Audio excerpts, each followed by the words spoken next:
కావాలి లేదా? మరి ఇప్పుడు దాన్ని అపేక్షించమన్నాడు దేవుడు ఇక్కడ అనంటే, దేవునిని కాకుండా, అర్థమవుతుందా? దేవునిని కాకుండా మనము దాని వెంటే పరిగెట్టకూడదు. అర్థమైందా? మనకి ధనము ఎవరి దగ్గర నుంచి రావాలి? దేవుని దగ్గర నుంచి రావాలి. ఎవరి దగ్గర నుంచి రావాలి? దేవుని దగ్గర నుంచి. ఆల్మోస్ట్ ఇది శ్యామనే చాలా వరకు చెప్పారు. ఎవరైతే దశమ భాగాన్ని వారు ఇస్తారో వారి యొక్క ఫలము అధికమవుతుంది. ఒకసారి నేను కూడా చెప్పాను, మనకి దేవుడు ఒక విత్తనాన్ని ఇచ్చాడు. ఆ విత్తనాన్ని మనం ఏం చేయాలి? దాన్ని పాతి పెట్టాలి. ఒకవేళ ఆ విత్తనం మనం పాతి పెడితే ఏమవుతుంది? అది చక్కగా మొలకెత్తి దాని కాలాలు గుణంగా దాని యొక్క సమయాన్ని బట్టి అది మంచి ఫలాన్ని ఇస్తుంది. ఇప్పుడు అదే విత్తనాన్ని మనము నాటకుండా మనము తినేసామనుకోండి, అది ఫలం వస్తుందా? అది మొక్క మొలుస్తుందా? రాదు. సో అలాగనే మనము ఎప్పుడైతే దేవుని సన్నిధిలో మనం విత్తుతామో, ఎప్పుడైతే దేవుని సన్నిధిలో మనము మన కలిగినది ఎప్పుడైతే దేవుని సన్నిధిలో మనం విత్తుతామో అది ఏమవుతుందో తెలుసా? అది దేవుని చేత ఆశీర్వదింపబడి అది అభివృద్ధి చెందుతుంది. దేవునికి స్తోత్రం, హల్లెలూయా. అప్పుడు అది ఏమవుతుందో తెలుసా? ఆ ధనము పరిశుద్ధపరచబడుతుంది. ఎందుకో తెలుసా? నీకిచ్చింది ఎవరో తెలుసా? అది దేవాతి దేవుడు కాబట్టి. దేవునికి స్తోత్రం, హల్లెలూయా. మనము ధనం మీద అపేక్ష పెట్టుకోకూడదు. దేవుని మీద మనము ఆధారపడితే అప్పుడు దేవుడు ఏం చేస్తాడు తెలుసా? ఆ ధనమును పరిశుద్ధపరిచి దేవుడు మనకి మరలా తిరిగి దాన్ని దేవుడు అనుగ్రహింప చేస్తాడు. దేవునికి స్తోత్రం, హల్లెలూయా. ఇది తెలియక చాలా మంది ఏం చేస్తారు తెలుసా? దాచుకోవడం మొదలు పెడతారు. ఏం చేస్తారు? దాచుకోవడం మొదలు పెడతారు. దాచుకోవడం వల్ల చెదల పట్టడం తప్ప ఏ మాత్రము నువ్వు ఏది చేయలేవు. అవునా? నువ్వు ఎంత సంపాదించుకున్నా, ఎంత మంచి డాబా ఇల్లు కట్టుకున్నా, లేకపోతే నువ్వు ఎన్ని కారుల్లో తిరిగినా, లేకపోతే నీకు ఎంత ఆస్తి ఉన్నా, మనం నిద్రించిన తర్వాత ఏం పట్టుకెళ్తాం చెప్పండి? ఏం పట్టుకెళ్తాం? ఏమి పట్టుకెళ్ళాం.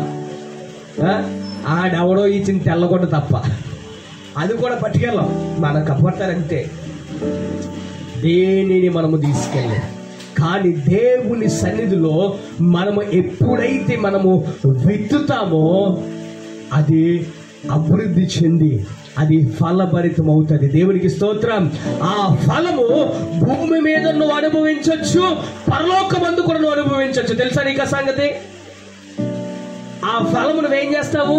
అది భూమి మీద నుండగా నువ్వు అనుభవిస్తావు, పరలోకం వెళ్ళినా సరే అది నీకు అనుభవిస్తావు. దేవునికి స్తోత్రం. ఎందుకో తెలుసా? నువ్వు విత్తింది ఎక్కడ? దేవుని మందిరములో. దేవునికి స్తోత్రం, హల్లెలూయా. సో కాబట్టి మనము దేవుని విషయములలో మనము చాలా జాగ్రత్తగా ఉండాలి. దేవునిని వెతికే విషయంలో మనము చాలా జాగ్రత్తగా ఉండాలి.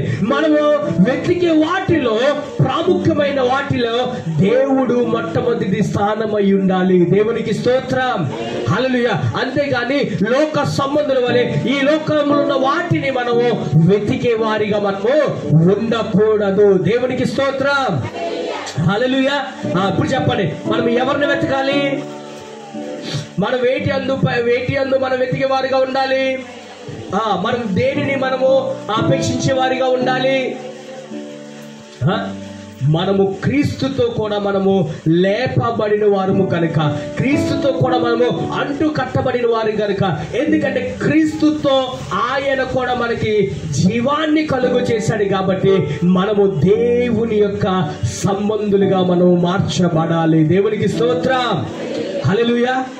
మనము క్రీస్తుకు తగిన పిలుపును బట్టి మనము జీవించే వారిగా ఉండాలి. మనం లేకపోతే ఇంతవరకు మన క్రైస్తులుగానే ఉన్నాం, క్రైస్తులుగానే పిలువబడ్డాం.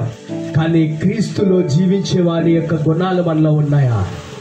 క్రీస్తుతో కూడా మనము అంటు కట్టబడి మనము జీవిస్తున్నామా? ఒకసారి ఆలోచన చేసుకోండి.